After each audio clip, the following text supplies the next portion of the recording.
States of America, and to the republic for which it stands, one nation under God, indivisible, with liberty and justice for all. I'd ask us all to please remain standing, and I'd ask Legislator Sage to lead us in a legislative prayer. Today, may I be open to others' ideas and beliefs, respectful of our differences, not threatened by them. May I grow in understanding of my own motives, knowing that people often act out of their own fears. May I be a force for replacing fear with insight, helping us all to be patient and kind as we talk. Real strength can always find compromise. Working together, may we find a common ground, enable us to move forward with shared purposes. May we see what is truly important and unites us. Focusing on that, to banish roadblocks of ego and fear, today may I be open to other ideas and beliefs. Amen. Thank you. Before I ask the clerk to call the roll, I would like to introduce a special guest we have here today. We have Mr. Daniel Venzia here today. He is a Boy Scout right here in Putnam County from Patterson. He is getting his merit badge in citizenship and community involvement, and he's here to not only observe our proceedings this evening, but also I'd like to remind him we do have, at the end of the meeting, public comment. So anywhere you see us go astray, which will be quite a bit tonight, as it usually is, we invite you to come up and correct us. So Daniel, thank you for being here today, and thank you for joining us this evening. And Daniel is joined here by his mom and his grandparents, too. Thank you guys for being here. I'd ask the clerk to call the roll, please. District 1, Legislator Montgomery. Here. District 2, Legislator Goulman. Present. District 3, Legislator Adnesio. Present. District 4, Legislator Russo. Present. District 5, Legislator D'Angelo. District 6, Legislator Regan. Present. District 8, Legislator Sage. Present. District 9, Legislator Crowley. Present. District 7, Chairman Birmingham. Here. I'd like now to call on Legislator Tommy Regan to give us a proclamation with respect to Overdose Awareness Day.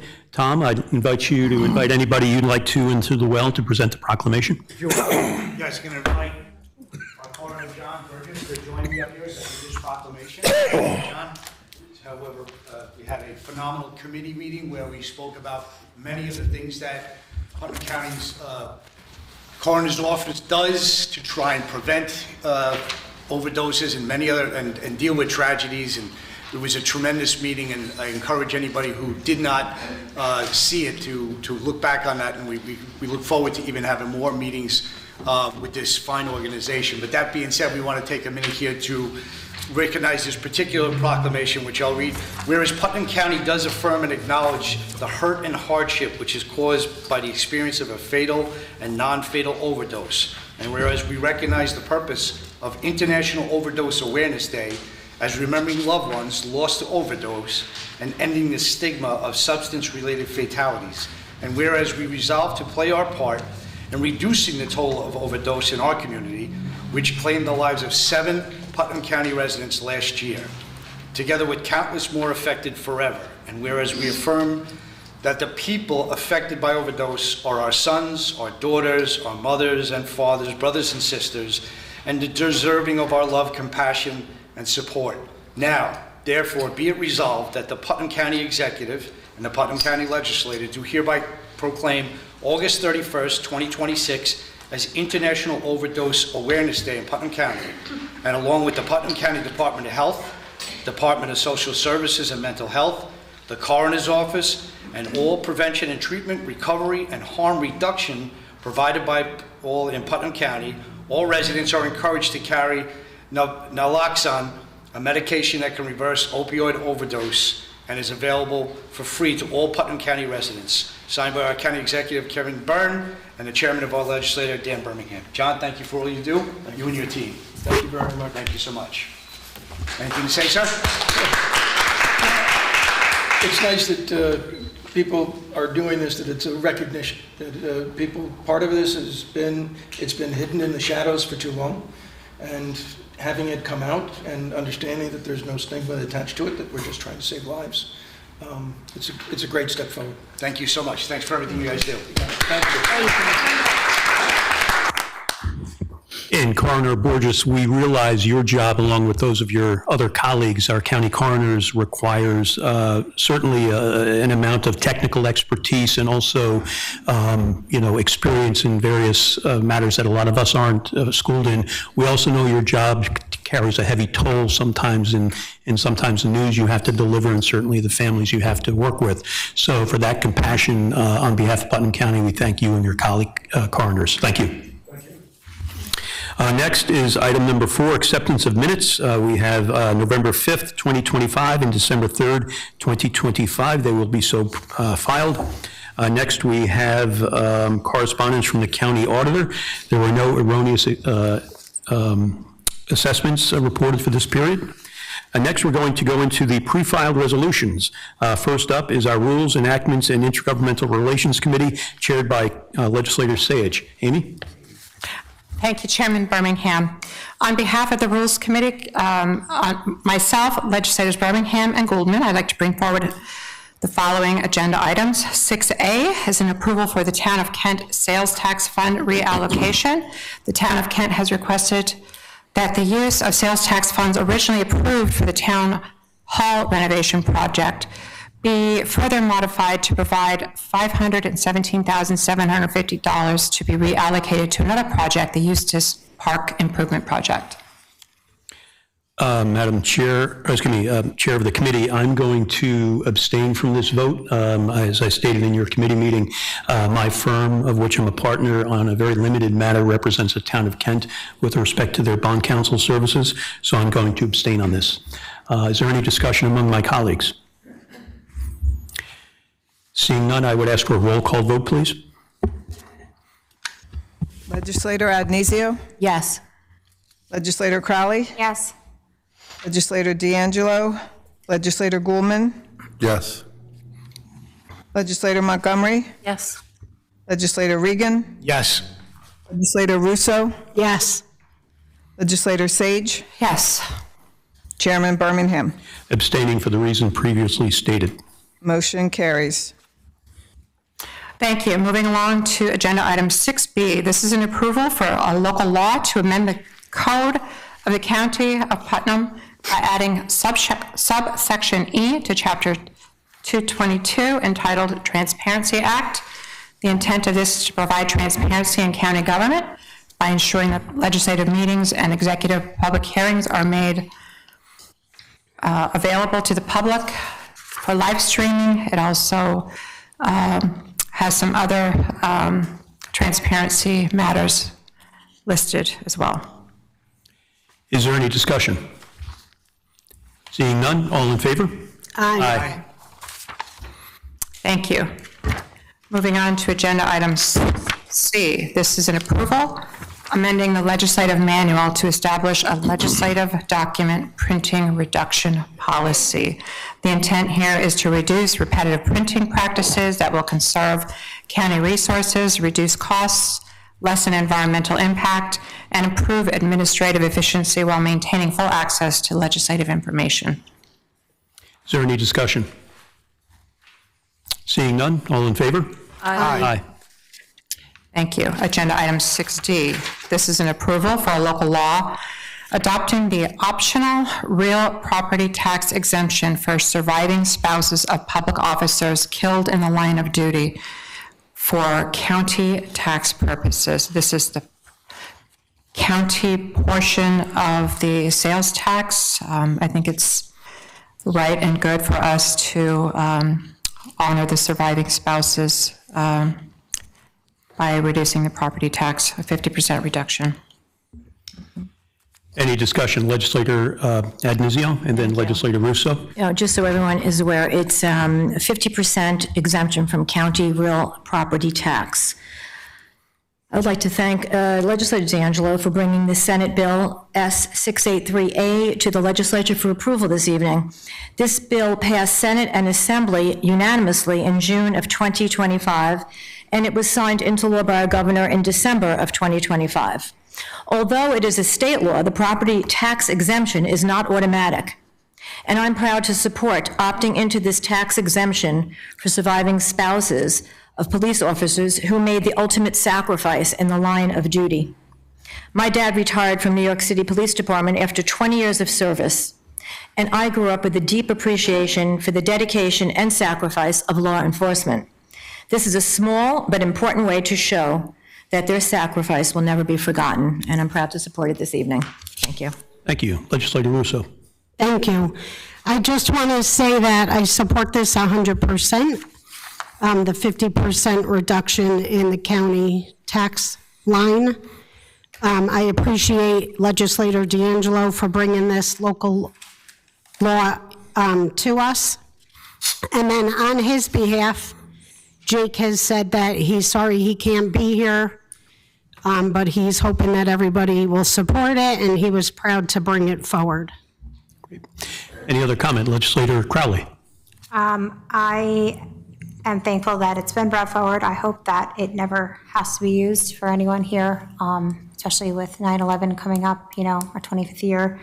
I really, really appreciate all that they do, and the families, wives, kids, parents, also need to be recognized. I'm glad that we're doing that here, and God forbid if it does happen, so thank you. Any other comment? Seeing none, all in favor? Aye. Aye. Thank you, Legislator Sage. Next, we're going to move on to the Personnel Committee, chaired by Legislator Addonizio. Tony? Thank you. 6E is approval for a fund transfer, 26T170. This is Acting Commissioner of Finance, as a title to change and reclass from account clerk to senior account clerk. Discussed in committee. Any discussion? Just want to make zero fiscal impact. Zero fiscal impact. All in favor? Aye. Thank you, Legislator Addonizio.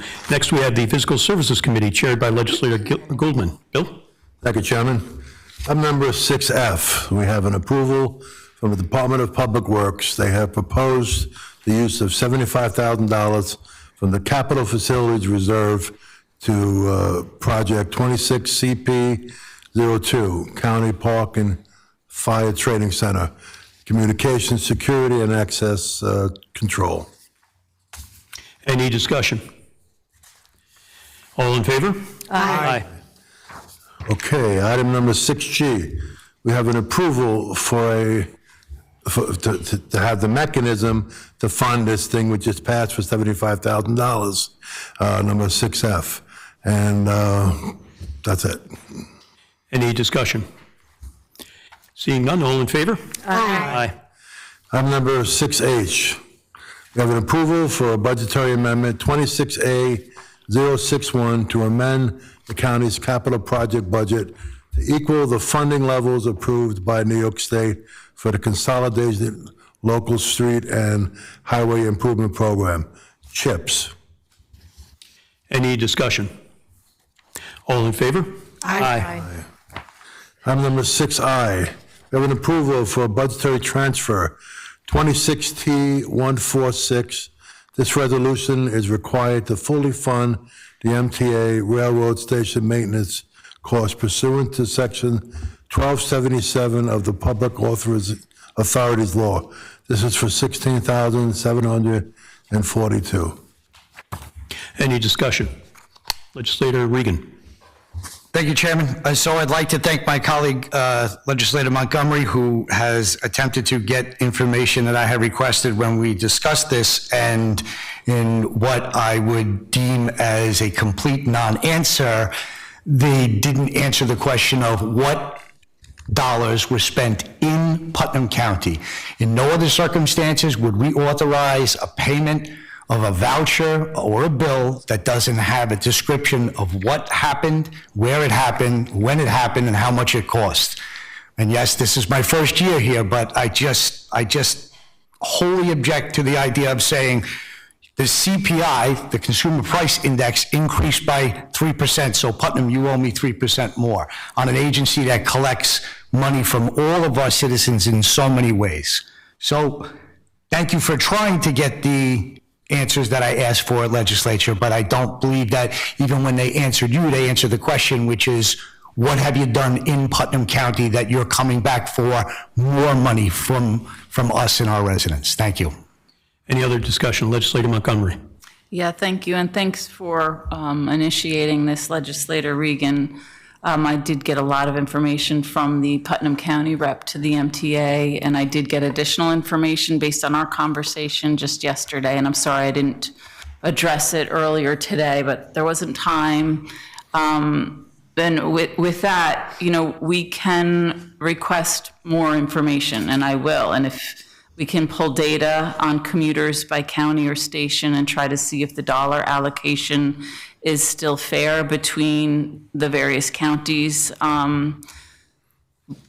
It's unknown if that will lower the dollar amount, but if we wanted to try that analysis and pull it together before we approve this is just a portion of what is 1.266 million that the county, is that right? Maintenance, it says, yeah. To the chair? Annually. It's my understanding, this particular one is the consumer price index increase on what they allotted for station maintenance throughout the region. So all of the counties in the MTA region have received a bill of an additional 3%.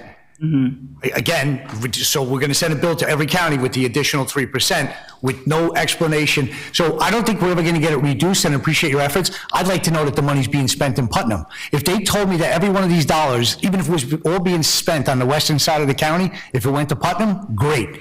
But I have here a bill with little or no description as to what we're paying. I'm agreeing with you 100% and saying that, again, we know what this bill is for the CPI, you said? Yes.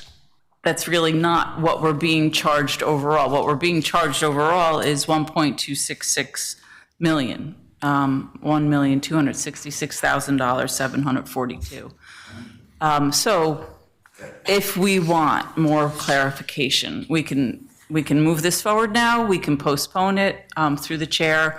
We can vote no. Those are our choices until we get more information. I don't know what the deadline on this bill is. I meant to call finance and ask that today, but I failed to do that. Sorry. And so just a retort to that, with the information you did provide is that we have the option of not paying it, but there are repercussions that don't sound logical. Well, I'm not suggesting, I'm sorry, through the chair, I'm not suggesting that we not pay it. I'm suggesting that we ask for more clarification and postpone the payment. I'm not saying not to pay it. We have some information from our county auditor. Yes, I just want to let you know the bill is due on September. Right. Okay.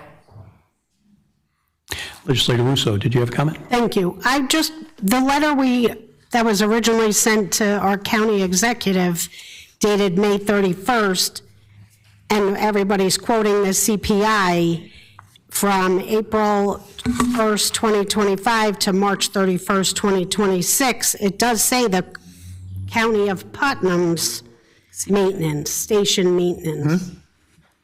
It says that. Agreed. I'm sorry, through the chair. And then And use of and operation billing for that period is $1.26 million. that is fluff verbiage right there, with all due respect. That's no detailing saying that they spent that money in Putnam County or there are two lines that run through Putnam County, right? That statement of billing to us based on CPI, with the original, they're already billing us 1.2, but they're telling us you owe us more money for the work that we've done in your county. Great, show me what you've done. Fantastic. Thank you. Any other comment? All in favor? Aye. Any opposed? Opposed? I'm going to oppose. Okay. No. 2 against? Thank you. Bill? Thank you. Item number 6J. We have an approval for a budgetary transfer 26T153 to reallocate funds from the capital project 52516 to purchase EI preschool buses to the Donald B. Smith Campus Building 3 project, 25409. This is for $405,803.04. Any discussion? Legislator Crowley? I'm really glad to see that this program is working. I had 3 kids that traveled over an hour only to Somers from Mayapack. So I think it's wonderful that they're also using a braided model. I think my kids would have had a great experience if they were given that opportunity. I'm so glad that the residents of Putnam have this. I'm also happy to see that it is showing us some savings here and also giving a better start up to what seems like the future of Putnam. So it really means a lot to me. And I support the ELC. Legislator Sage, then Legislator Russo. I just have one curious question, and I'm not sure. So this is money that is coming out of the preschool EI bus line. That's money that we've saved. Yes, I do know that. This is money that we've saved, and it's going into our capital projects for renovations, which is great. But it does say that there's a fiscal impact. I'm just wondering if that's a true statement. It says there's a fiscal impact. If we're taking from one account to the next, there shouldn't be any fiscal impact, should there?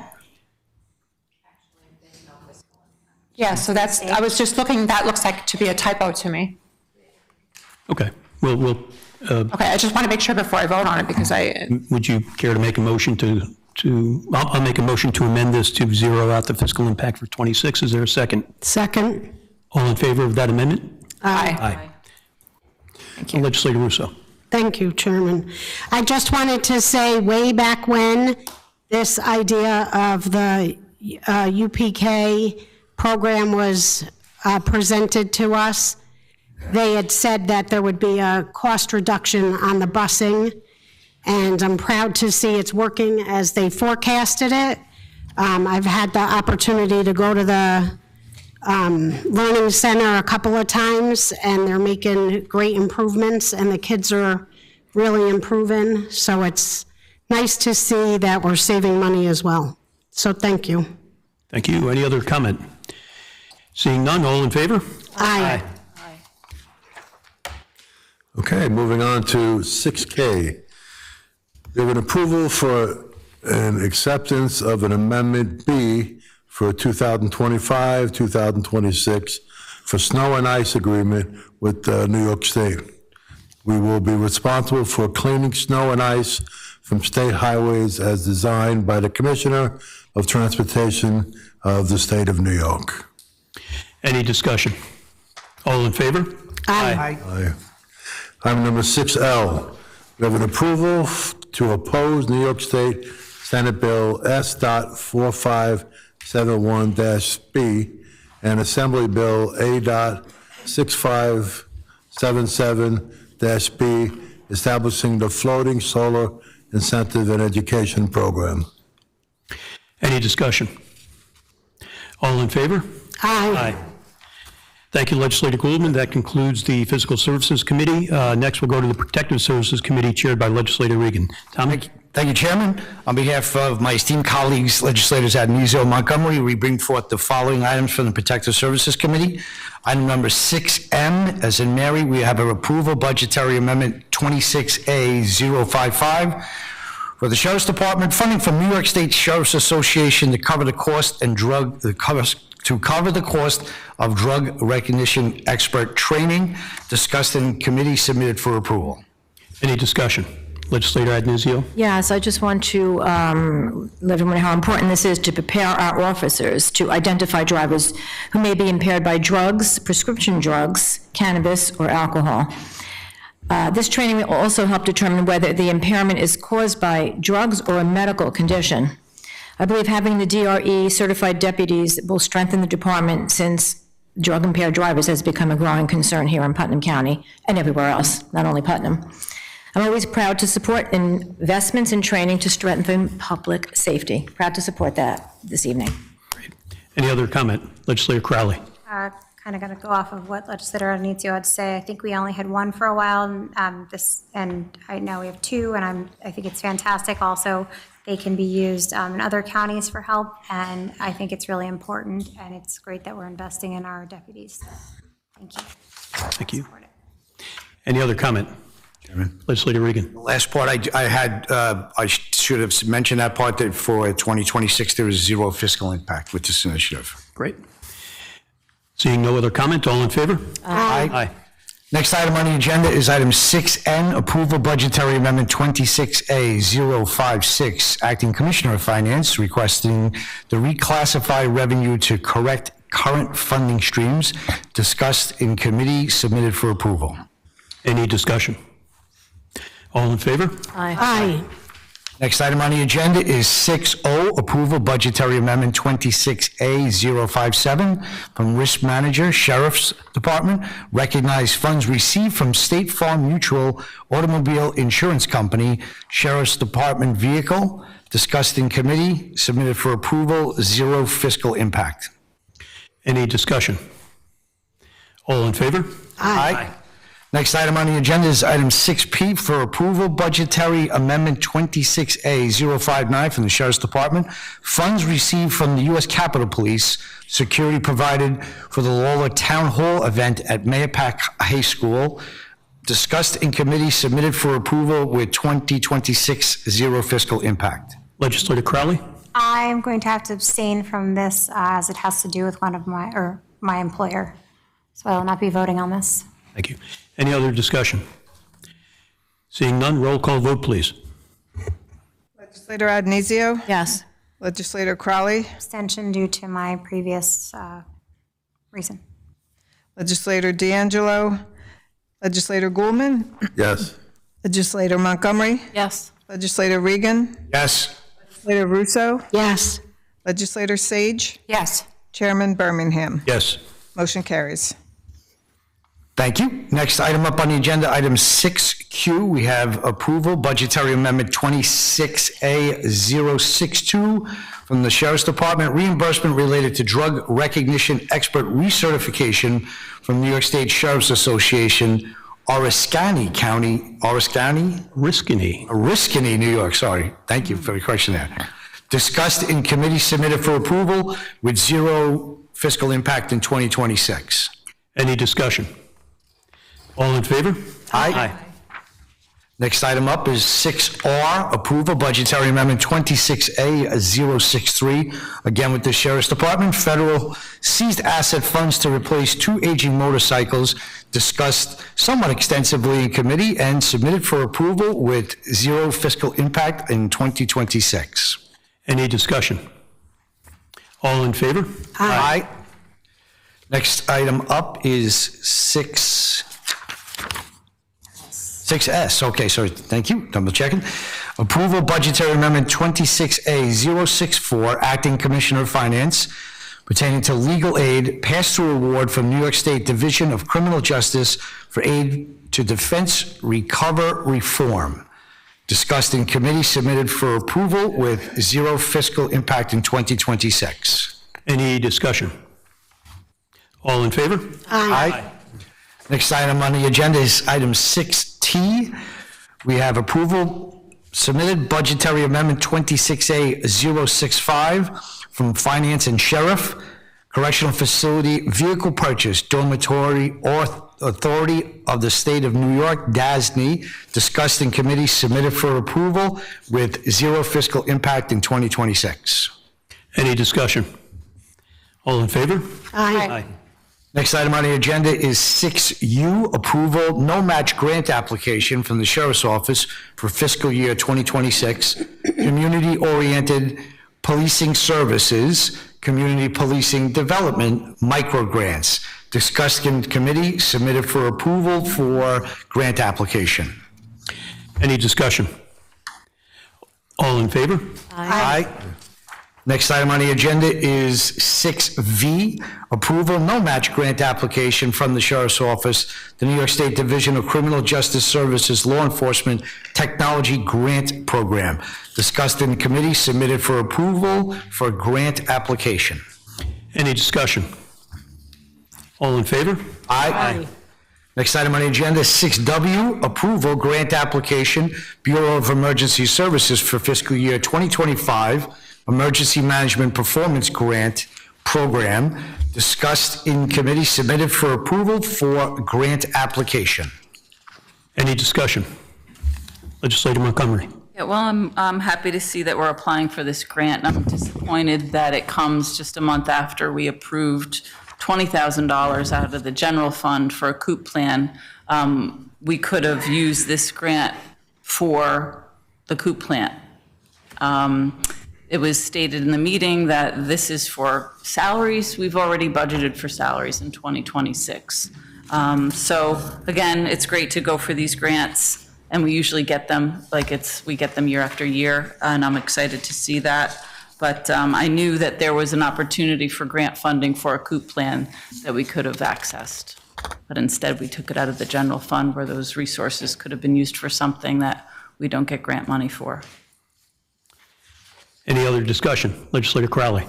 Don't mind. I think when this was written, it was already written, correct? So it was written differently than for the coop plan before, no? I mean, I didn't get the feeling during that meeting until Legislator Montgomery brought it up that the commissioner knew that it could have been used for a coop plan. At that point, it had already been submitted, correct? The grant had already been written? Well, this is our approval. We can't. Sometimes, sorry. Sorry, I just wanted to, just as a process, we're not allowed to, our departments are not allowed to apply for the grants before we approve a resolution like this.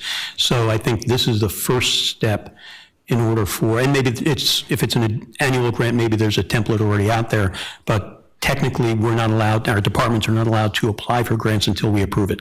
Right, that was because of something that happened in your era, right? Didn't something Many years ago. We won't get into that, though, I but- knew that, but You're next, yeah. I applaud, Legislator Montgomery. She does take the time to read all these grants and see if there's anything new added onto them, even though they may be a new grant, a grant that we apply for every year. So I just, as the new incoming Bureau of Emergency Services Commissioner, I think, he's not here, so I'm just pointing. But He's at home. I'm still happy to see that we're getting the grants, or writing them, and maybe moving forward, take the initiative to look and see what they can be used for. But I am excited to see that we're getting them, and do thank him for being able to bring the money forth to the Bureau and to the people of Putnam and to its legislature to approve. Legislator Montgomery. Yeah, the application deadline was July 7th, so it was kind of happening at the same time as the coop plan. And more than happy to apply for this grant. I still really do want to understand if the request for $35,000 for salaries that we've already budgeted for, then where's that money? So we'll just further investigation, that's all. Any further discussion? Seeing none, all in favor? Aye. Aye. Next item on the agenda is item 6X, approval no match grant application from the Bureau of Emergency Services for fiscal year 2025 State Homeland Security Program grant application, discussed in committee, submitted for approval. Any discussion? Seeing none, all in favor? Aye. Thank you, Legislator Regan. Next up, we have the Health, Social, Education, and Environmental Committee chaired by Legislator Montgomery. Nancy. Thank you, Chairman Birmingham. On behalf of the Health, Social, Educational, Environmental Committee Chair, Legislators Adenizio and Legislator Russo, I bring forward the approval of Budgetary Amendment 26A066 for the Health Department to resume school flu clinics in the fall of 2026 and add additional vaccines. They are increasing revenue from state aid public health in the amount of $6,480. And also obviously the expenses for medical supplies will be increased to $18,000 for a fiscal impact of $11,520. Thank you. Any discussion? All in favor? Aye. Thank you, Legislator Montgomery. Thank you. Next, we have the Economic Development and Energy Committee chaired by Legislator Russo. Laura? Thank you, Chairman. I bring forth the Economic Development and Energy Committee on behalf of Legislators Crowley, D'Angelo, and myself. Item number 6Z is the approval for designation for Putnam County Tourism as the promotion agency. Thank you. Any discussion? Seeing none, all in favor? Aye. Thank you, Legislator Russo. Our next item of business is item number 7. These are other business items, and if I'm correct, We do need a majority vote to bring each of these items to the floor. And what I'd like to do for items 7A through E, I'm going to do them, F, we're going to do them one at a time. So first, I will make a motion. Through the to- chair? Oh, yes, I'm sorry. It's a 2/3, but because there's 8 people, that's 5 people. Okay, got it. Thank you. 2/3. Thank you for the correction. We need 2/3 vote. So I will make a motion for 7A to come onto the agenda. Is there a second? Second. All in favor? Aye. Any against? Okay. Item A, I believe Legislator Montgomery, you were the one who brought this forward under other business. Would you like to introduce it? Sure. Discuss it? And also, since this was not discussed in our committee meetings, this particular piece of legislation, because of our new rule change, we are allowing public discussion at a full meeting, which otherwise would not take place. But items 7A through E were not discussed in committee, so just wanted to let my colleagues and the public know about that as well. I'm sorry to interrupt, Nancy. You'll first need to move it and second it. We just moved it to bring it onto the table, and now if you want to move it, I'll second it. I'd like to move for the approval, the release of $150,000 from subcontingency for countywide food security initiative. I'll second that. Discussion, please. Thank you. We allocated $150,000 in subcontingency in November of 2025 for the 2026 budget. It has been sitting there for months.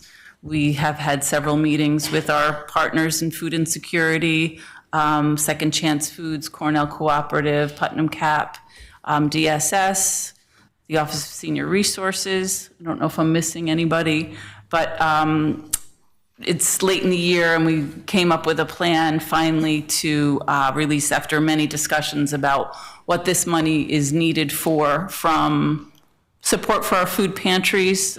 We saw that last year when the county executive allocated funds to make up for the SNAP crisis, and those funds were allocated to the United Way, to Second Chance Foods, and to Cornell Cooperative, because they have the established model to do this, and the county didn't really have a mechanism to give money directly to food pantries. So here we are again, same situation, releasing this money. We can't give it directly to food pantries, but we've heard the need. They are in desperate need of cold storage. They're in need of meals delivered because of the loss of a Meals on Main program that was funded by the USDA that no longer exists because of the big beautiful bill. And they are in need of expanding their resources. So here we are. We have a very, very detailed, like I've never seen before, resolution discussed extensively over the past couple of months, but more particularly during the Health Committee meeting and during the Audit Committee meeting. And stemming from suggestions at those meetings, we came up with this resolution. Thank you. Any discussion? Legislator Crowley, then Legislator Ednizio, then Legislator Goldman. I want to see this money not just sit in subcontingency. I want to see it move. I do have a problem with the second whereas, where it says, I'm laughing because I said the second whereas twice. The conclusion of Meals on Main program has created an additional gap of food access in the western portion of the county. To me, that makes this sound inequitable. I understand it's referring to where it originated from, but I want this grant to, or this, this resolution to work for all who are suffering for food insecurity. So I think by referencing that it's just, the only reason that this was brought was because of Meals on Main and the USDA grant, that makes me a little bit hesitant. You know, I don't represent just the western side. I am elected by 11,000 people in Mayapack, but I do think that everybody throughout the county should have an equal representation and equal access to this $150,000. So that throws me off a touch. And the fact that Meals on Main, yes, was a wonderful program, and I have heard a lot about it missing. I do know that there is a new grant that just is funding a similar like program through a co-op there. I can talk about St. John's and how, their food pantry is not working right now due to the flooding and also renovations. I think the food insecurity is throughout everywhere, and I want to make sure that this moves out of sub-contingency and into anybody who needs food. And it shouldn't say just specific parts of the county. It should really just be about, really making sure that we're covering everybody who is in need, whether it's age, race, religion, politics, color or creed, and it is serving the people of Putnam. Thank you. Legislator Admizio, then Legislator Goulman. Oh, thank you. Funding will help implement strategies and ensure that available resources reach those who need them most. And for anyone that's watching this evening and are not aware of the eligible expenses, they may include food purchases, prepared meals, meal ingredients, packaging, food safety supplies, transportation and delivery, refrigeration and freezer equipment, which I think is very, very important, necessary installation costs for those also, meal production capacity, program coordination, and other directly related expenses approved under the existing agreement. And I'm proud to support the $150,000 funding, which will help our community build a more sustainable food assistance network. Thank you. Thank you. Legislator Goulman, then Legislator Montgomery. Thank you, Chairman. Being someone who has volunteered at a food pantry, I've seen firsthand the reality of what's going on out there. We do live in a very wealthy community, but there are many of our neighbors and friends who are living in the shadows. And whatever we can do to get food to the food pantries and to not have children and families really be forced to buy food or medicine and that type of thing, we really should do as a government. $150,000 is great, but I can tell you it's not going to go very far. But this is what we have in front of us, and I will be supporting this. Thank you. Next, we have Legislator Montgomery, then Legislator Russo, then Legislator Sage. Thank you. The loss of the Meals on Main program was a significant loss on the western side of the county. It still exists on the eastern side of the county. So that is why that clause is in there.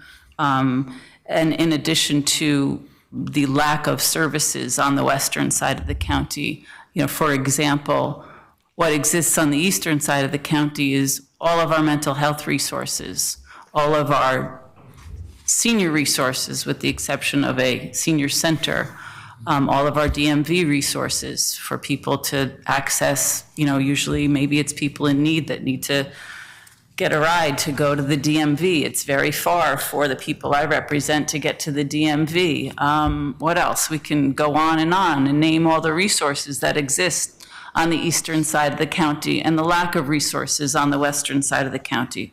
So that clause is in there because of the significant loss, and I think it's important to point out the loss as one of the impetus for writing this resolution. Because more is coming down the pike with the passage of the big, beautiful bill. We will see dire circumstances. I mean, they're already dire, but come October, we will be having not just a SNAP crisis, but a critical SNAP traumatic event that will happen come the fall when we're asked to pay 50% of what the federal government was formerly, or the state government was formerly paying.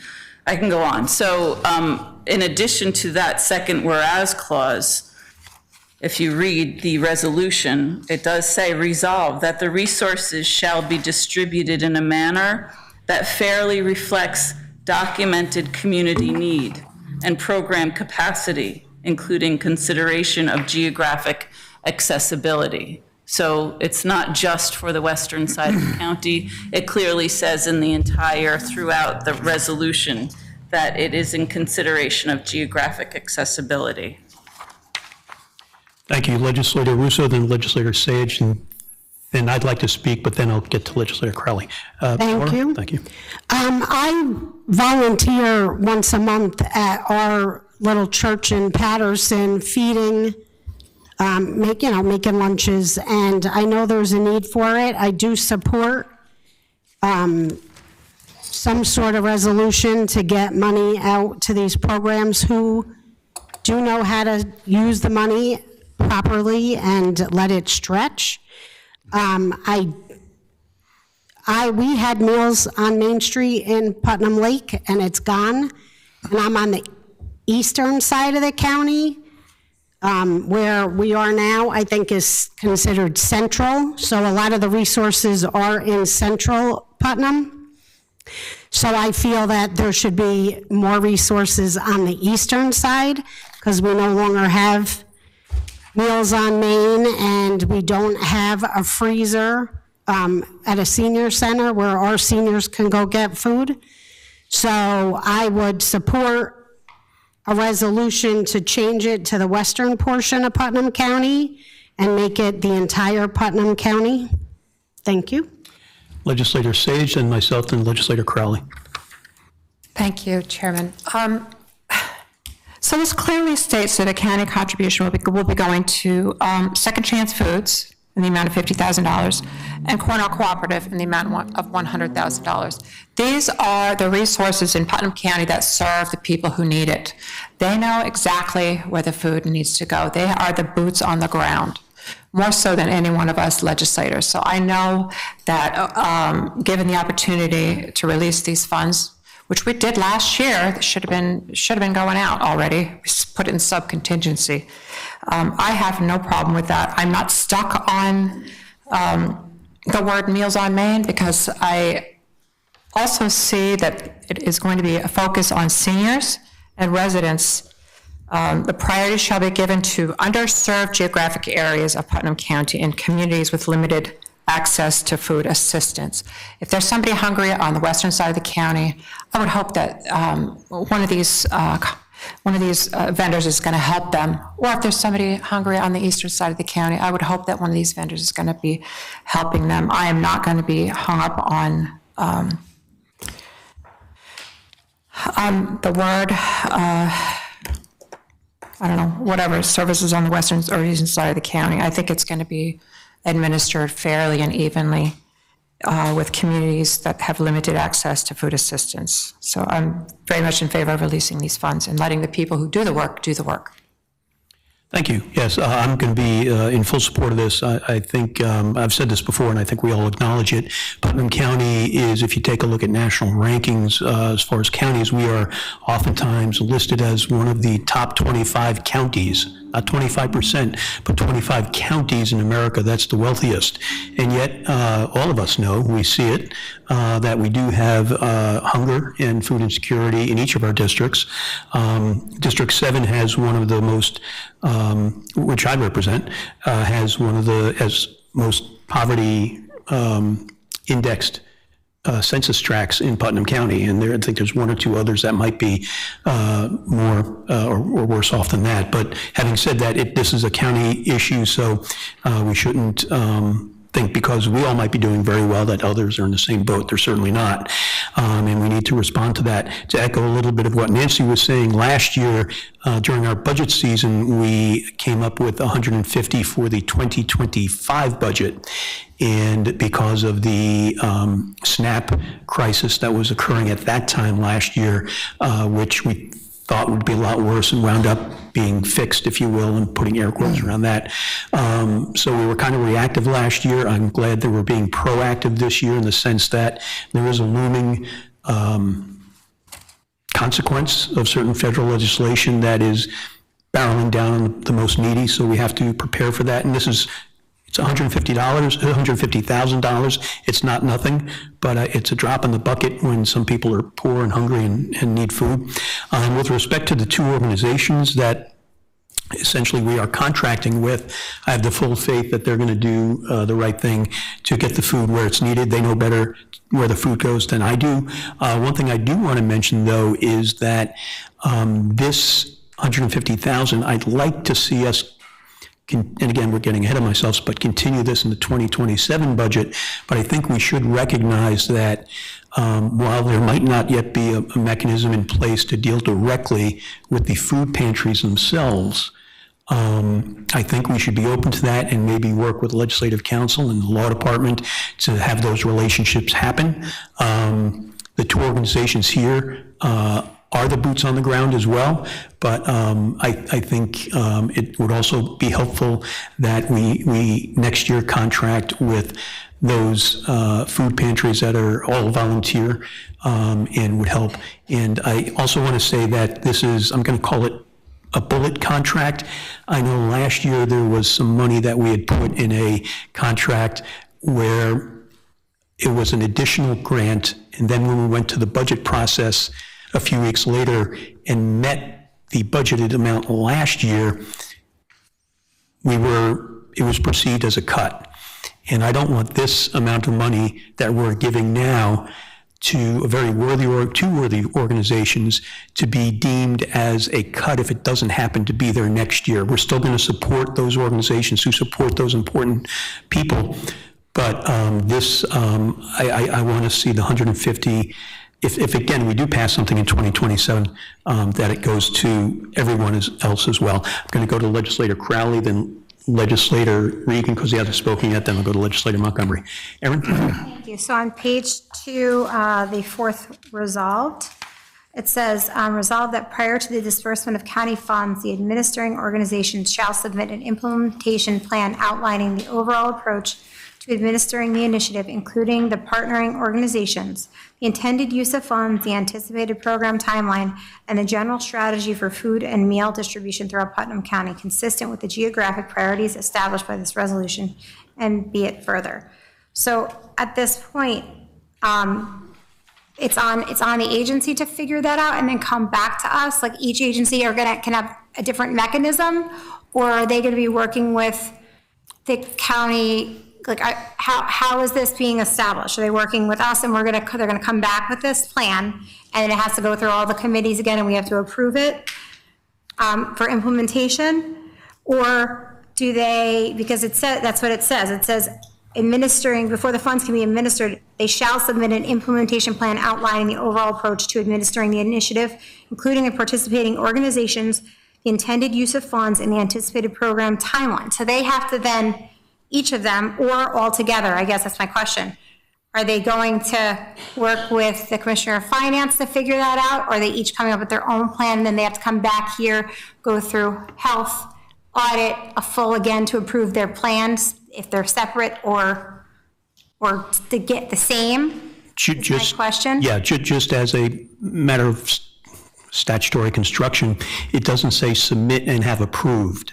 It just says shall submit a plan. There's nothing in there that says that such plan shall thereafter be approved. It says shall submit an implementation plan outlining the overall approach. Yes. And it says prior to the disbursement of county funds. So Right. if they don't have it, they can't get any funds, right? So that's what it starts off as. Yes. Prior to the disbursement of county funds, the administering organizations shall submit an implementation plan outlining the overall approach to administering the initiative, including the participating organizations, the intended use of funds, the anticipated program timeline, and the general strategy for food and meal distribution throughout Putnam County, consistent with the blah, blah, blah.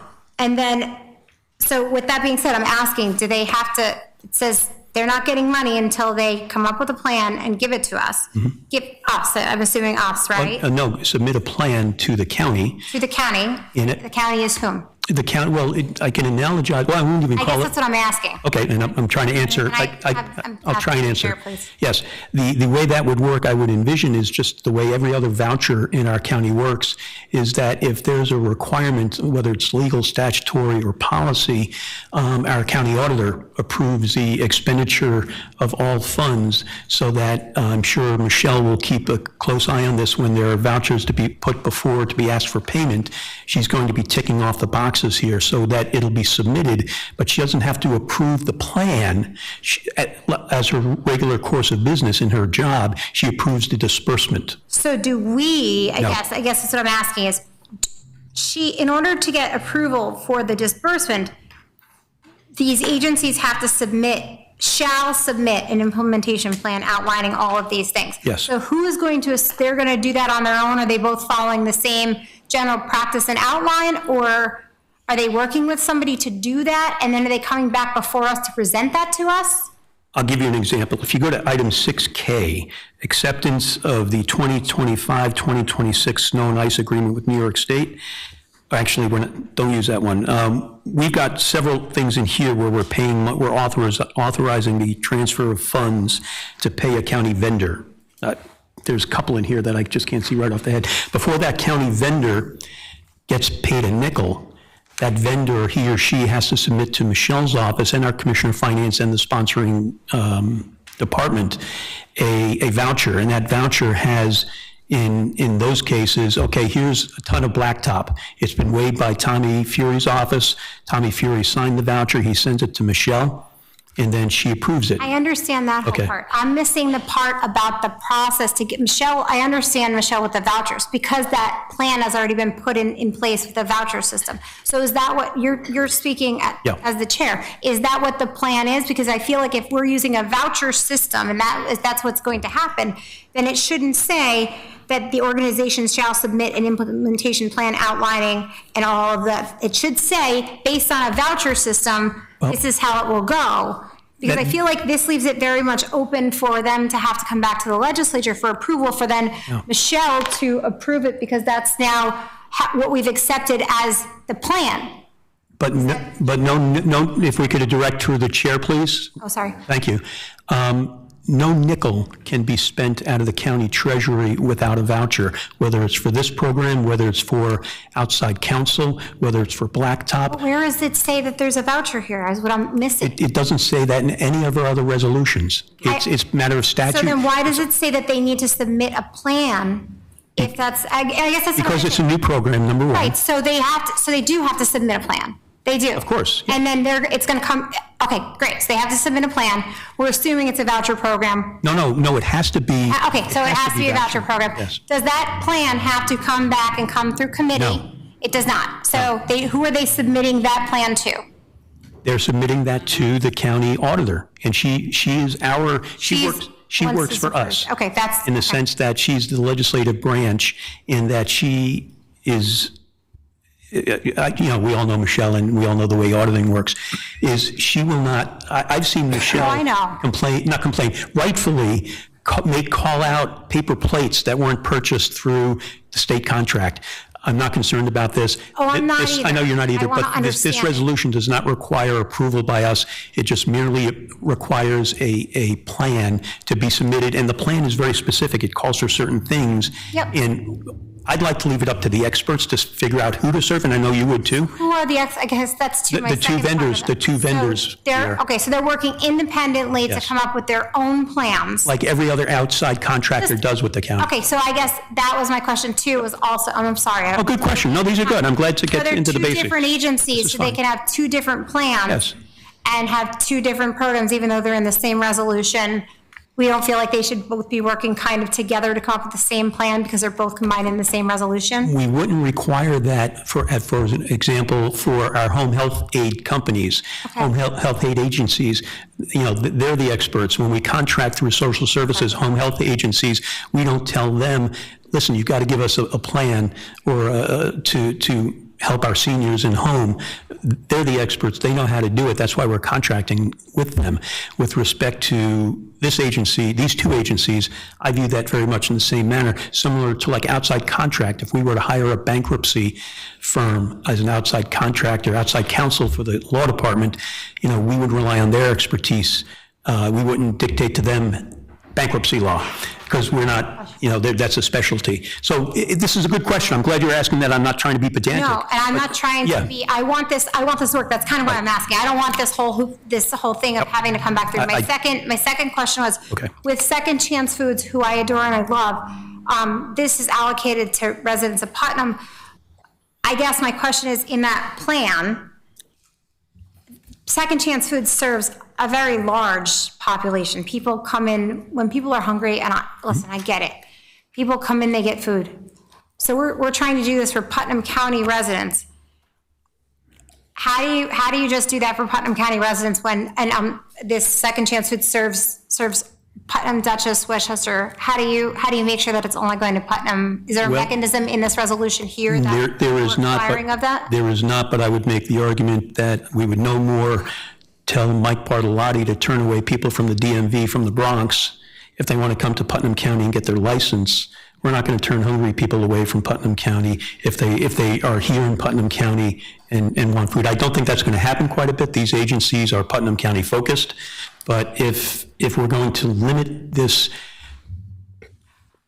to Putnam County residents, I'm not sure how we would do that as a practical matter. We're not going to start asking for IDs, I don't think. If you recall during the first meeting that we had, actually, that was one of the questions that did come up was, how do we find out? I don't remember which legislator asked it, but how do we find out?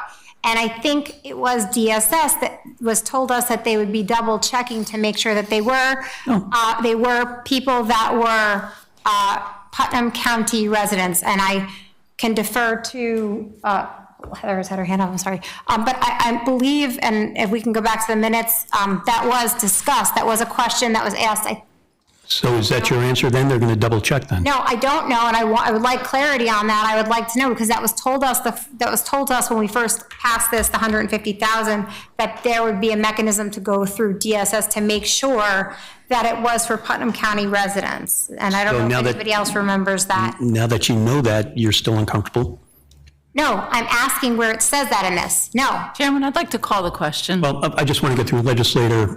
Well, keep that in mind when you vote, that if that's something that'll be It's part of just your vote. a simple question that I just like to have answered. So I don't know if any other legislators recall that when we pass this, because I know I do. Okay. I'm going to go legislator Regan, then legislator Montgomery. Thank you, Chairman. I'd like to point out how poignant it is here that we have our Boy Scout observing this tonight. Can you imagine asking Mom to make a sandwich and then you have to go through this argument?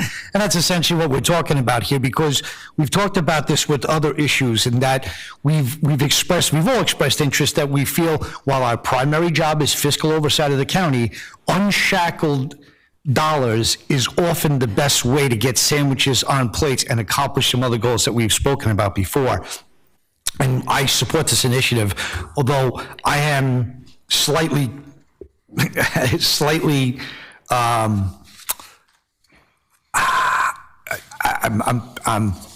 pardon me, stammered. I'm stammered at the length of the resolved in this, like you said, compared to other resolutions we go, because I certainly support it in principle, and I think that the organizations that had been spoken about here with unshackled funds is the best way to get foods on sandwich. But in correlation to what Legislator Crowley brought up here, can I ask through the chair, especially, so to the question of getting money directly to, making sure that we're serving Putnam County residents, will IDs be required to receive services? This is in the news. In food pantries, they're required to submit an application, and I mean, at least I believe so.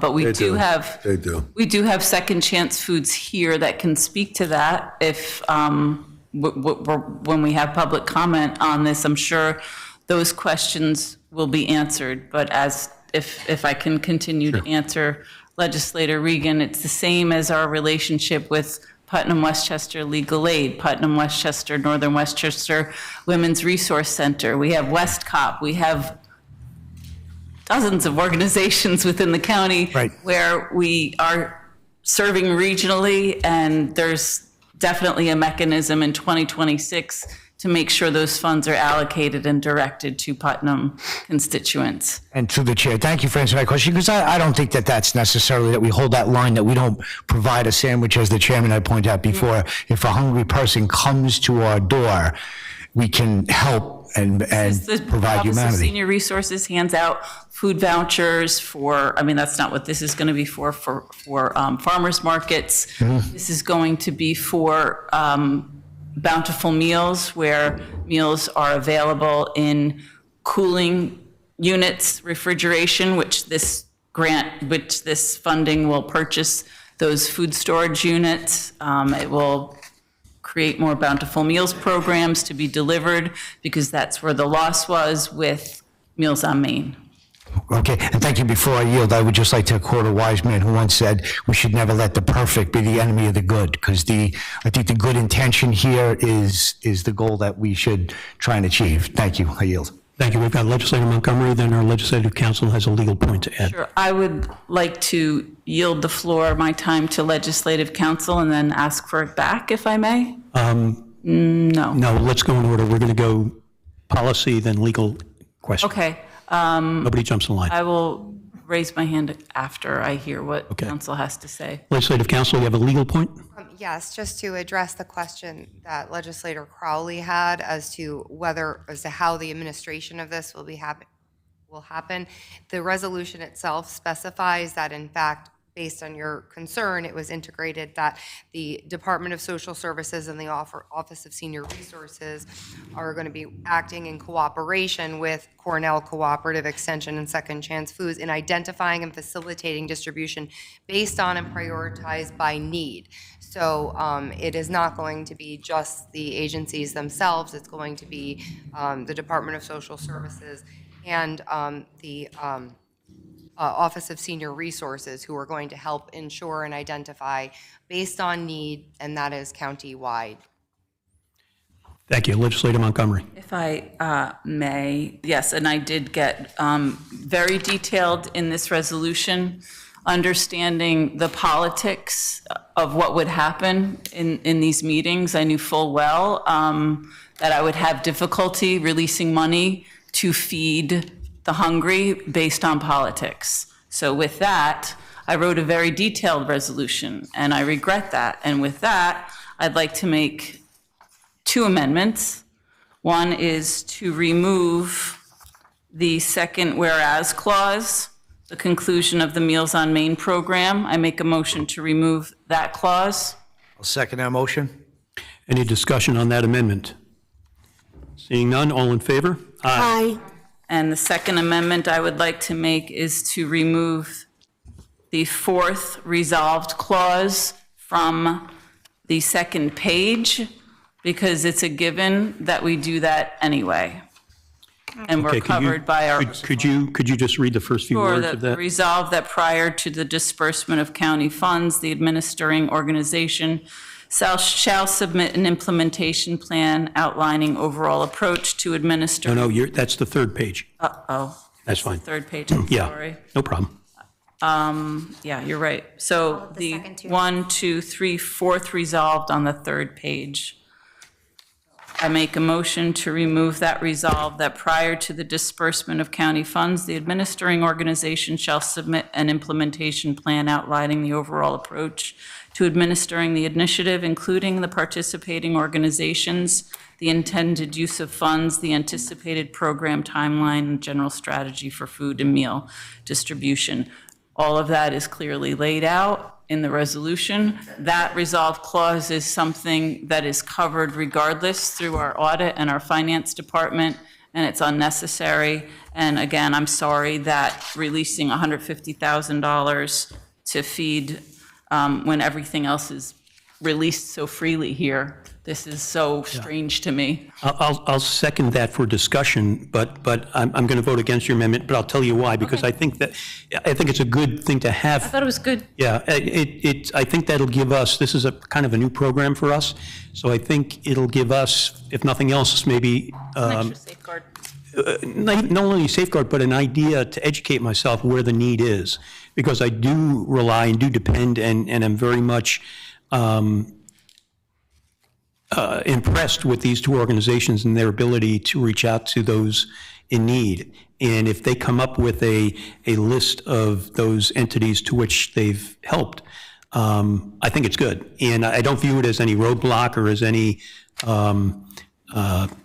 impediment to this program. I think for me, it'd be an education. So maybe, and plus it would give Michelle some backup to approve the voucher. But I'm just 1 out of 9. I did second it, but I think it's good, and I think I'd learn something from it. Okay, so there was a motion, was there a second? I seconded it for discussion, but Okay, got it. if you want to, Nope, I don't Run have through any. it? I just wanted to make. you want to it- vote on that, or do you want? Okay, let's vote on that. A roll call vote, please. Wait, On the amendment to take that. first amendment? Nope, we already To take voted out the on that. the 4th resolved on the 3rd page. We're Take voting it to out. take it out. That's the proposal I'm going to vote no, though, even though I seconded it, for the reasons I stated. Roll call vote, please. Legislator Addamazio. No. Legislator Crowley. No. Legislator D'Angelo. Legislator Bowman. No. Legislator Montgomery. No. Legislator Regan. Yes. Legislator Russo. I didn't waste as much No. time as you did. Legislator Sage. No. And Chairman Berman. No. Any more discussion on the overall resolution? Just, Please. one comment. Yes. Yes, even though we took out the second whereas clause, I would like to make it clear, again, the last resolved clause at the bottom of the second page, resources shall be distributed in a manner that fairly reflects documented community need. Just let me make it clear, that does not mean resources will be distributed evenly throughout the towns of the county. There is greater need in different areas of the county because of loss of programs by the federal government. Thank you. Seeing no other legislative comment, again, as I stated at the beginning of this section 7, these next few items are other business. They were not entertained in committee, so I will open up to the public. Any discussion from any members of the public who might wish to come up and talk about this item? Welcome. If you wouldn't mind stating your name and either the organization or town you live in. Pardon me, Chairman. Sorry, on a technical issue, if we got to hook up our microphone, we notified the fellow in the back. Oh, isn't that During plugged in? public comment, he had to be notified. Thank you. I could do it if you pay me extra. Can't have you doing county work. There we go. Here we go. Rich. Thank you. Chairman. Please, welcome. Thank you. Good evening. I'm Martha Elder. I'm the Executive Director of Second Chance Foods. I also always like to say I'm a resident of this county. I live in the town of Kent for 28 years. My heart is in this county. I'm not just the director of an organization here. What an amazing conversation you're having. You all made me think of that meme that I'm sure we've all seen where different height people are standing behind a fence trying to watch a game, and fair was everybody got the same size stool to stand on. Equitable was everybody got a stool their height so they could actually see the game. We're focused on equity. We want to make sure that we serve where people need to be served. There were questions about how do we know this is going to serve Putnam County, and I wasn't sure if that was about the budget or about the food, so I'm going to just address both. Second Chance Food budget is $2.3 million a year. $50,000, no problem spending that in Putnam County at all. About 70% of our services are here. In terms of the food itself, it's not impossible that somebody from Peekskill could go to Putnam Valley Library and grab a meal. Not impossible, but they can't check out a book at Putnam Valley Library, so I don't know that they would actually go there. We're in the senior centers. I think they're checking residency at the senior centers. We are in 3 libraries. Again, not impossible, but unlikely that it's not a Putnam County resident. So I did also write down some remarks. I just want to make sure I take those too.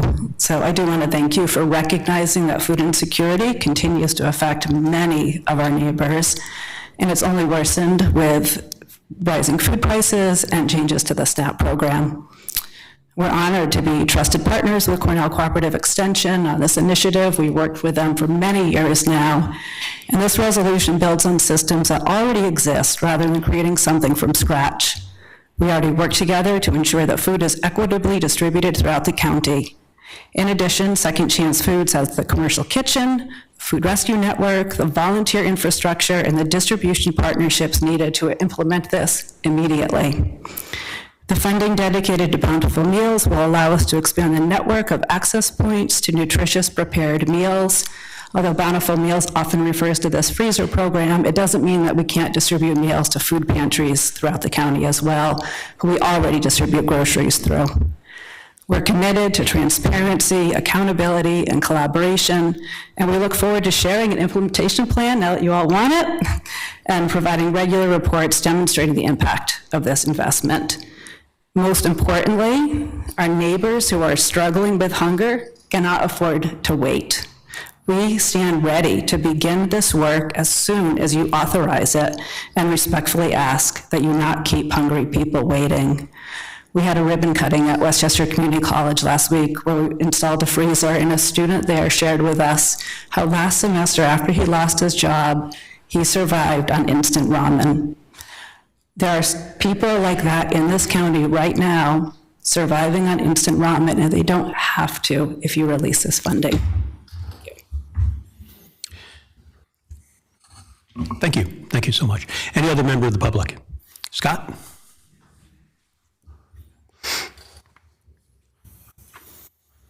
Evening, all. Scott Seaman, from Town of Southeast. I'm also here as a trustee of the Brewster Board of Education. And I would echo everything that's been said here, especially from Secondhand Food. I mean, their interaction with all of the other groups, with CAP, with the other ones, seeing people in the libraries, not only it's a cooling center, it's a place to get food. The need is now. We have groups in the high school that what they do is they collect food and they give it out to students in need. Brewster has probably the highest percentage of free and reduced lunch in the county. We have the highest percentage of poverty and need. These are real items. I believe 2 weeks from tonight, they're rolling out the Alice report, I think the United Way, and that's going to give you specific numbers and levels, and it's going to do nothing but get worse. And if we don't get this food out as soon as possible, people are starving already, and we should do this all the time, and this hopefully can be something that in the budget that can repeat and we can grow on. And as has been pointed out, there's great difficulty in getting this food out. I applaud your idea of finding a way to make it out faster. How do we get this out to the people in need? It can't be enough done soon enough. So I would ask, the sooner this gets out, the better. And if you do have disputes on wording and other items, I understand and respect that. But these items can be answered or resolved down the road. We need to get the food out now. So I would ask that you do that as quickly as you can. And once again, appreciate everyone up here's effort on doing this work. Thank you. Thank you. Thank you. Any other member of the public? Seeing none, I'll ask for a roll call vote, please. Legislator Adenizio? Yes. Legislator Crowley? Yes. Legislator D'Angelo? Legislator Goulman? Yes. Legislator Montgomery? Yes. Legislator Regan? Yes. Legislator Russo? Yes. Legislator Sage? Yes. Chairman Berman? Yes. Motion carries. Thank you. Item 7B is the fiscal portion of what we just discussed. Just as we did prior, we're going to have 2 motions here. The first motion is we'll need a 2/3 vote to accept this additional item.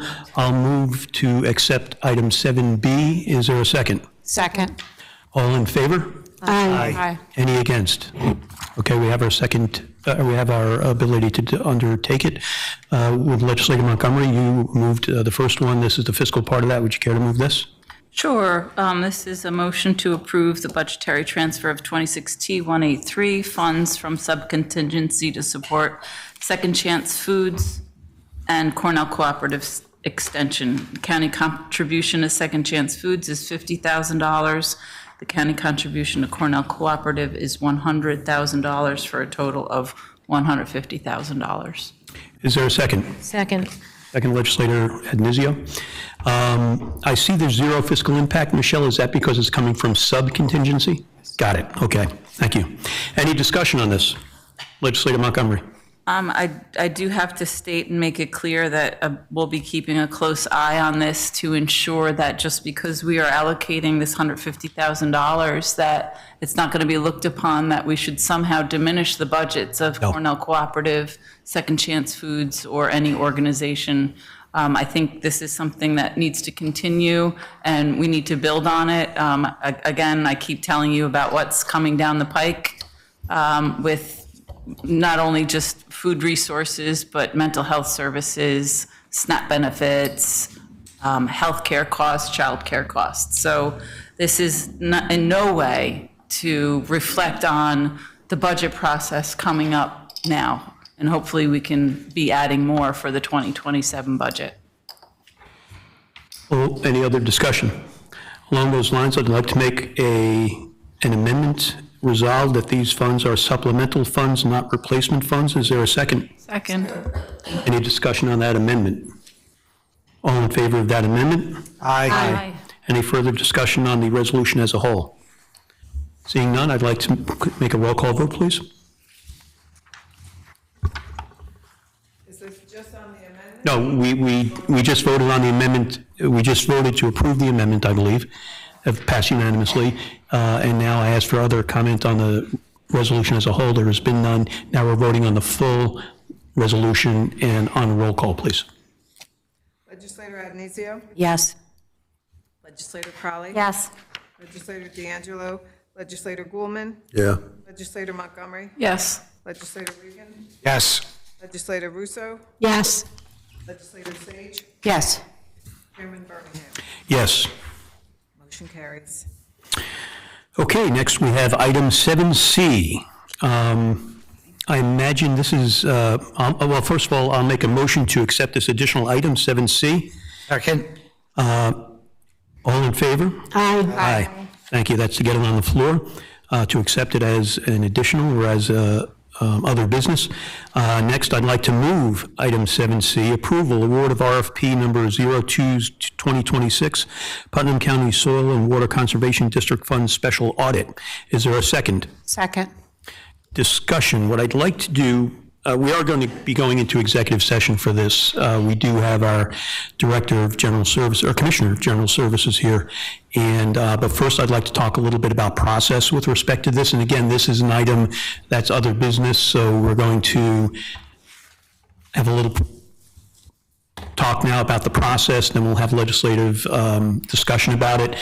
Commissioner can even in public discuss the process with us as far as the process we went through. And then what I'd like to do is, I've got the results from the proposals here. It's appropriate, according to our legislative council, that we discuss the proposals in executive session.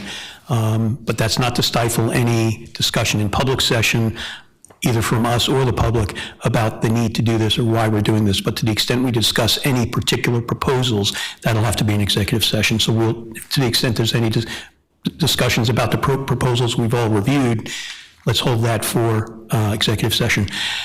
John, I hate to put you on the spot. Would you mind coming up and just give us the process we went through and let us know if your thoughts on that, please? Sure. Introduce yourself for those at home. Thanks. John Tully, Commissioner of General Services for Putnam County. Thank you, Chairman.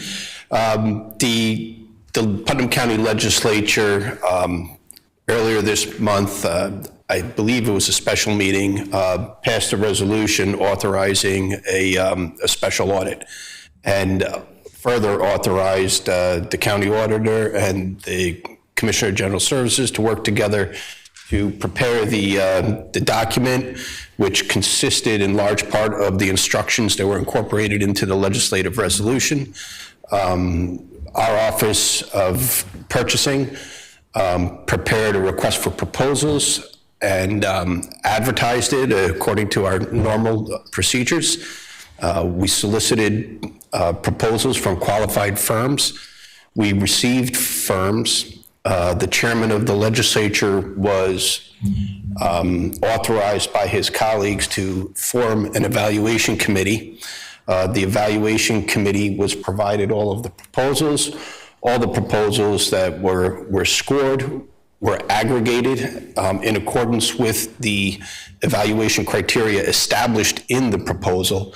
And an award is now has been made formulaically based on formulaic cost scores and the aggregate scores of the technical evaluation of the members of the committee. The remaining step is to fund the proposal and enter into a contract. And it's the nature of those discussions that I think limits what I can say in public at this time. So if there's any further questions about process, I could answer them, but that generally is the process that we went through. And it's typical for all of the requests for proposals that come through my office. Great. Thank you, John. And as John said, by the authority you guys gave me last week, I appointed a review committee consisting of all legislators.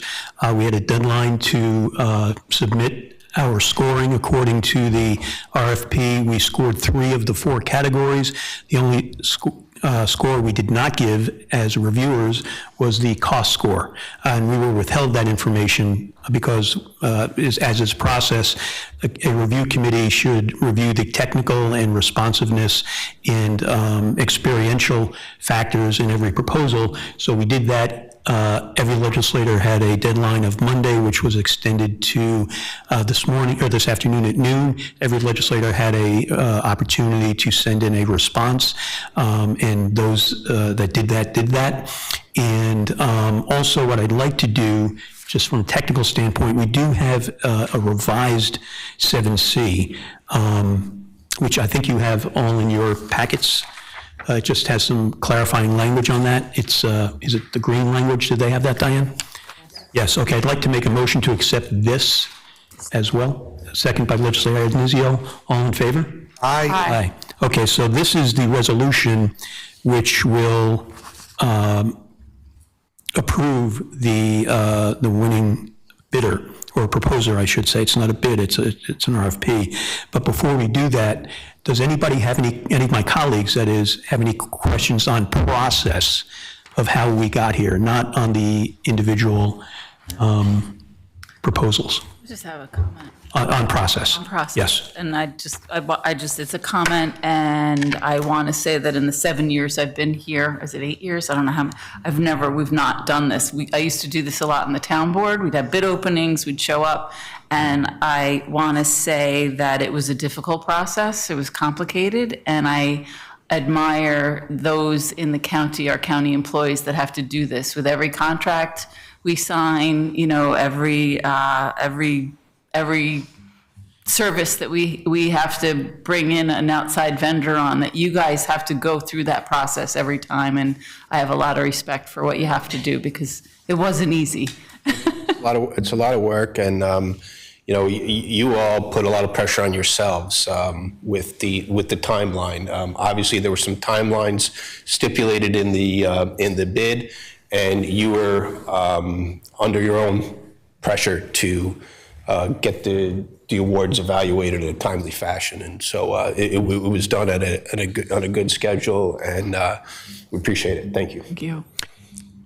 Any other colleague question on process or anything non-bid specific related to proposal? Legislator Russo. Laura? I just want to echo what Legislator Montgomery said. It was a difficult process. I read way too much stuff. It was very detail-oriented. But I thank you guys for doing that on an everyday basis. You're welcome. It's our job. Any member of the public? Any member of the public have any discussion on process? Yes, please join us at the podium.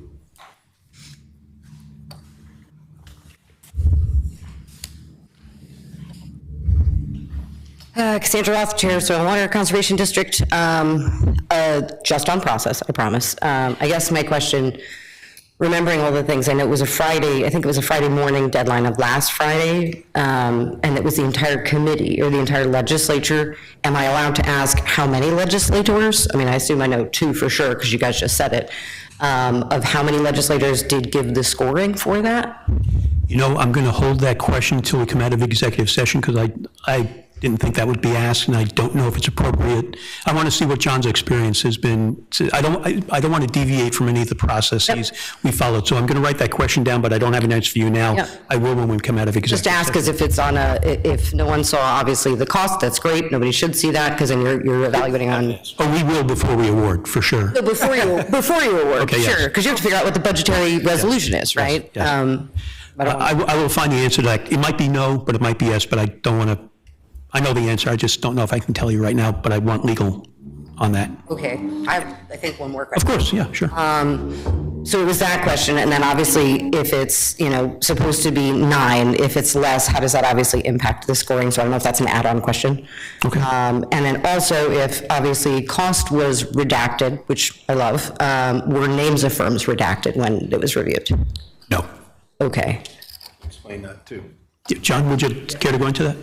Names are typically not redacted because the evaluators have to make an affirmative attestation that there is no conflict of interest between them and the firms that they're evaluating. Yeah. Yeah, that's the case. And in fact, more than one firm, some of us are familiar with, whether it's through our personal work experience. I don't contract with, I don't think any of us, we had to sign a form that none of us contract with or have any familial or other relationships with, personal relationships with any of the responding firms. But that doesn't mean we don't know of some firms. We might know that they deal with other governments and municipalities. But no, we all had to sign what was the name of that form, John? Attestation. Attestation that there's no personal conflict. My brother-in-law doesn't work at this firm. And that being standard, I guess my final question on process, I think, is obviously individual legislators have to sign that, and that is standard. Was there any consideration given to, if any of the auditing firms, because there's only like so many, right, in the world and in the region, was there any consideration given to if they've already or currently done auditing services for the county on other matters? I'm going to get back to you on after that. Thank you. Not like the federal government here. Okay, yeah, John, go ahead. The evaluators, the firms will provide their relevant experience, and the evaluators can take that into consideration in one of the categories. Each evaluator has their own methodology for how they score, and so one person might not give it the same number of points as another, and we don't influence that. It's their own independent score, and we aggregate them at the end. Yeah, and just to echo off of John's last point there, those reviewers that submitted their reviews, that score was, what do you call a consensus score, John? You aggregated, averaged out to give. Right, to form a consensus score, and that's the basis upon which the technical aspect was awarded, or was put forth, and then the cost proposal is just math, and that's just scored as an average. Exactly. Okay. Any other member of the public have any policy or procedure questions? Seeing none, I would like to make a motion to go into executive session to discuss potential contractual issues. Second. Is there, and I'd also like to invite our legislative counsel, our Commissioner of General Services, and our auditor. With that, it's been seconded. All in favor? Aye. Aye. Thank you. We'll be out when we're out. Okay. I'd like to make a motion to come out of executive session. Is there a second? Second. All in favor? Aye. No decisions were made in executive session, and I am going to, we have a motion that's been moved and seconded on the floor. I am going to, what is it called, Erin? Table or postpone? Table or defer? Defer. Lay on the table, that's the accepted language in our legislative manual, Okay. or defer.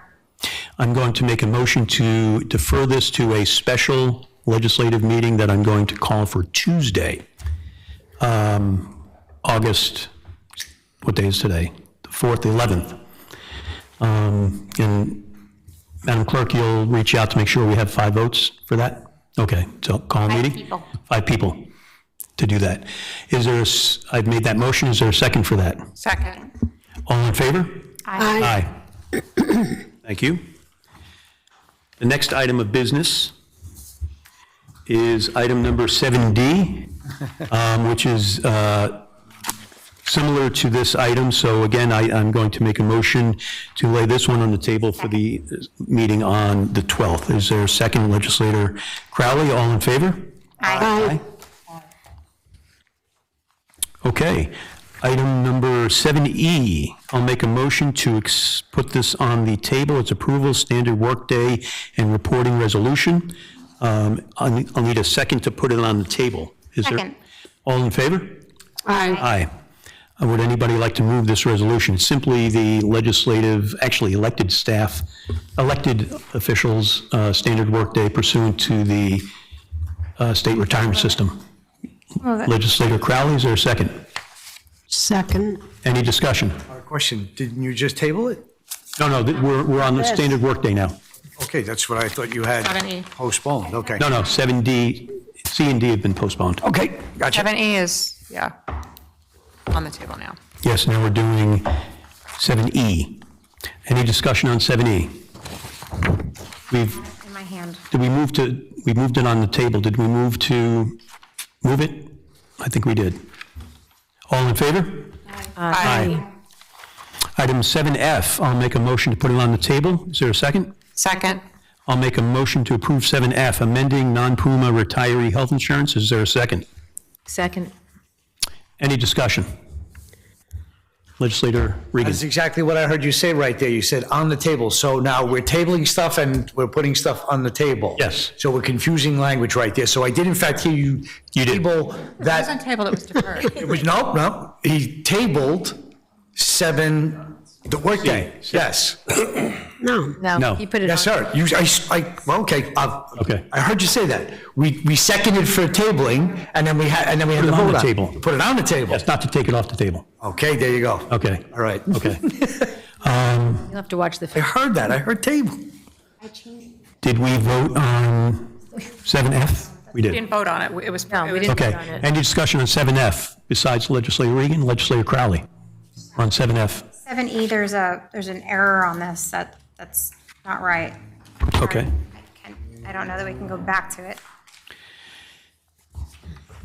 We could, there's a, Yeah, there's an error.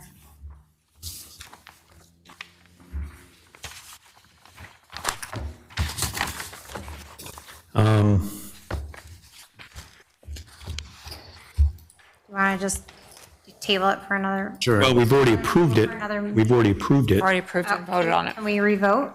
Can I, What we can do is we can, Amend the section, or that was? that's not right. The hour is appropriated on mine. It's for the month. what we can do is entertain it on Tuesday, as we can do an amendment on Tuesday. I'm sorry, my personal, work reporting is not for the month. It's not right. It's not what I reported. So I think it was just a clerical error. No? What's that, finance, or we'll speak to finance. To the extent it needs to be amended, and if you get us a resolution by Tuesday, Call we'll, them and talk to them to of course, you can call anybody you add want. it as additional on Tuesday? Sure. Thank you, Chairman. So we have 3 items for Tuesday, E, D, and this one. No, C, D, and this one, yes. So that'll be a 3-item agenda. Did we pass F yet? You're not. All in favor of F? Aye. Aye. Okay, now we're going to go to item 8, recognition of public on any item on the agenda.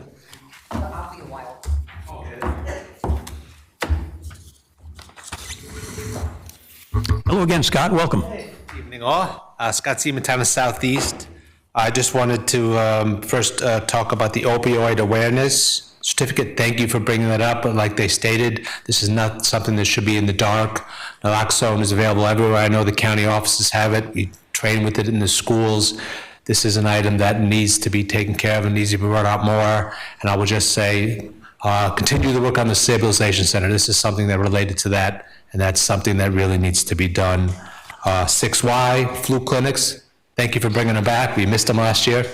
So we're looking forward to them, as exciting as flu clinics are. In the schools, this is something we have to look forward to. So, thank you for doing that and for all the work that you guys are working on. Thank you. Thank you. Thanks, Scott. Hey, shot. Any other member of the public? Please state your name and your affiliation, please. Cassandra Roth, Chair of the Stormwater Conservation District. I don't know if I'm allowed to ask any questions, or... This is comment. We can take any comment you have, but I'm not sure we're going to be able to answer any questions. On the question that I asked previous to anyone going into executive session of what could be known about who had Oh, weighed in yes, on that matter? I believe we can answer that. Yes, 5 of the legislators submitted responses and scorings. Yes, a majority of this legislature did. And there would be no way to know who were the 5? No, I don't even know who submitted what. None of us know that, except for those that didn't submit. Then they know. Yes. Of course. I have a lot of comments. Sitting here for over an hour while you were in executive session. And as a member of the public, but also as the chair of the district whose monies we're talking about, that we have been talking about for quite literally over a year today, over a year. There never had to be an audit. We asked questions, we asked for documents, we got Post-it notes. We asked again, you passed a resolution that not only authorized the audit, authorized going out for RFP, but then said that no matter what, this administration, this county government would give us those records. We've received nothing. You've seen lots of letters from me. You've seen letters and conversations from everyone across the board. It is not this hard. And I'm sitting here today not knowing why. We sat here for an hour. Again, unpaid volunteers to not know why, after an hour of executive session, nobody can figure out what we're doing. Infuriated doesn't even come close. Now, I'm told, as chair of this district, that we don't have the authority to get our records, that the legislature is the only body, and this county is the only body, who can actually check those records because they're county department. It was a made-up department. And it was a department that, for clarity's sake here, it was in 1993 consolidated under the Department of Planning, which Soil and Water Conservation Committee, Attorney General, Attorney for Ag and Markets all said was not allowable, was supposed to be fixed, was never fixed. What I don't see is how it was ever under DPW. That's what it was, but we're told because we didn't have our money, we can't ask, and we have to wait for this legislature and this government to table it, was the word? Is that, I think it's postponed. It's the effect of either, yes.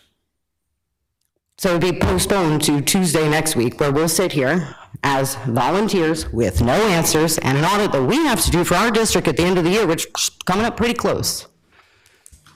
I don't think I've ever been this mad, and I've been pretty mad standing here because they're very simple questions that no one is answering. This was district money. This is state aid money. It's not county money. It's not department money. The Soil and Water Department was never a real thing. And you guys come out and say you didn't take action, but nobody can tell us why. I've said it 1,000 times. This will not go away. I don't know what other way besides interpretive dance to figure out how this happens. We wanted to just say, hey, let us be autonomous. We didn't even want to get here. We spoke to Mike Lewis July? Last July we spoke to him, 7 days before he was terminated. We spoke to him. We were cool with the Commissioner of Finance being the second signer on any checks that we signed and leaving the money in the county coffers. That's not where we are today. Now, today, I spent today on the phone with DEC. And assemblymen trying to fix problems that lake communities here have been hollering at this county about for years. One of the particular lakes, since back in 2009 that I found records of, and he's gotten nowhere. And the irony is, as a district, we're independent, now we have our funding, that's great. I don't know what happened to the funding before. I still don't have information on soil group worksheets, agricultural assessments, taxes. Glad you guys passed the resolution, I believe. I didn't watch the entire meeting. I was trying to drive over here. On the surviving spouses for law enforcement. I'm excited, I'm thrilled that that is something that Putnam County is going to acknowledge and adopt. I think it's great. I think any exemption for the rightful people that New York State barely gives you credit to do, I support that entirely. Ag assessments have been filled out wrong, soil group worksheets wrong for years. And I can't even get a record from this county, even though I foiled them, even though I've asked for them, even though I don't need to foil them because I'm the chair of this district and they're district property. And those monies were paid to the district. Still don't have an answer on that. What I want to do is stand here until 11 o'clock and continue to just reiterate all of the things and all of the ways I'm disgusted. You wasted our time. And I don't want our staff anywhere near this legislature, this government, because you continue to not do the right thing. I cannot say enough. I feel like stopping short here is a disservice to all of the work that we have put in. I honestly am sick of being here because there's no point. It was very clear. The resolution said that you all passed unanimously after a lot of sandbagging of it getting yanked off agendas. We can do an internal audit. We never wanted an audit to start with. We just wanted information. Why is that so hard here? So you guys are going to argue about audits, and I'm going to let you continue to argue about audits for whatever reasons you have. The overarching thing is it's going to cost taxpayer money. It never had to. I cannot be clearer about that. It is pissing away taxpayer dollars for an audit because none of anybody in your departments can actually answer the questions or provide documents. That's on all of you. I cannot say more. I really do want to stand here till 11, but a lot of people and staff would like to go home. So that is the only reason I'm going to stop. It is despicable, it is disgusting, and I don't know why you couldn't, after an hour, come up with an awarding to an RFP. Now, I also don't love that the RFP was never anywhere in the backup. That's not confidential, it's public record. In theory, if I foil it tomorrow, I should get it. In theory, foiling the proposals that went in theory, I should get that too. Now, I know this county, because I have foiled a lot from this county, and I've been met with less than transparency. I've seen agricultural district applications be provided within 2 hours. So I'm very curious what will happen tomorrow when I go to foil the RFP. And I'll start with that because I'd like to give you to Tuesday and not see the proposals, even though it is public record, and even though in RFPs is always standard language, it says anybody in the public is entitled to it.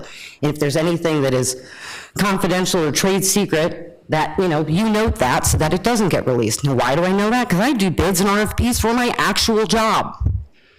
But I seem to be here every night for no reason. So, very curious of what the reason is and why we can't be told and told we can't audit county departments, and because this county shoved it into a county department means we sit here and have board meetings to no end. Furious is not the word. Disgusted with this government as an entirety is. Thank you. Any other member of the public have any comments? Okay, we'll move to item number 9, recognition of legislators. I'd like to start out, I spoke briefly with some of you, those of you that are chairs of committees. What I'd like each of you to do is choose a vice chair of your committee, somebody who sits on your committee that, you would like to be a vice chair, and I will appoint that person. The reason for that is couple-fold. Sometimes, like in an example tonight, I recused myself from a vote on the town of Kent issue, and when I'm on a committee, I actually step away from that, and Bill takes over as my deputy chair, as your deputy chair. What I'd like is all of us to have that availability to do that as well as committee chairs. Also, summertime now, some of us go on vacation. I was away in June, and I missed a couple of meetings. I didn't chair any of them because I only chair this committee and budget and finance. So I can't appoint special committee members without hearing from you guys. So to the extent, and we only have committee chairs here now, let me know who you'd like to be your deputy chair on your committee, and I'll have that person appointed. Any other comment from my colleagues? Tommy. Thank you, Chairman. I want to thank all my colleagues for passing tonight the amendment to the legislative manual and taking a second here to give everybody a heads up so we get ahead of this.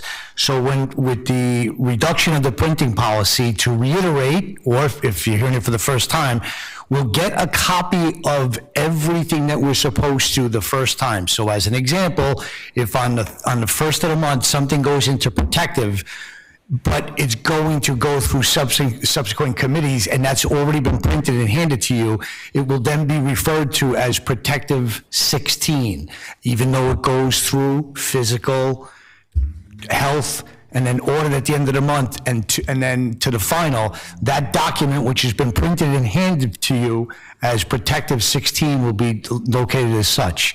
I thank you all for passing this, and I encourage all of you to just save everything that you're given. We're provided mailboxes.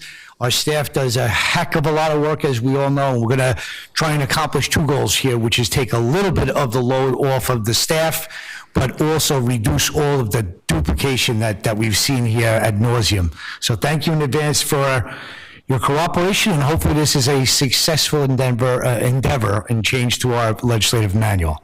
Thank you. Thank you, Chair. Thank you. Anyone else? Seeing none, I'll entertain a motion to adjourn. All in favor? Aye. Good night, folks.